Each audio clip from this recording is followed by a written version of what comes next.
শুভ সকাল সকল বন্ধুদেরকে। তো বন্ধুরা কীরা করেন আপনারা? আমি তো স্নান করে বুঝেছি রে আমার ঠাকুর ঘরটা সকাল সকাল স্নান টান করে লাইছি, তো পুজো দিয়ে লাইছি। তো ওখানে রান্না করুন গিয়া। তোমরা কেমন আছো সবাই? আশা করি ভালোই আছো। দেখবানি আন্ডাবাড়ির ছোট্ট বাবুরা, আমার ছোট বাবা প্রসাদ খাওয়ানোর লেগে দাঁড়া রয়েছে। বাবা তুই প্রসাদ খাবি? হ্যাঁ খাবি?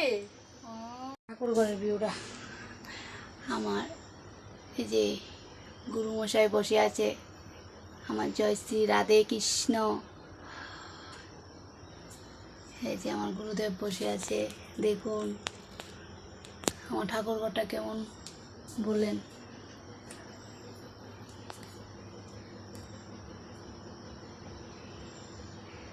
আমার সাধ্য মতন আমি পূজা দিই, যদি ভালো লাগে অবশ্যই জয় শ্রীকৃষ্ণ বলবেন সবাই।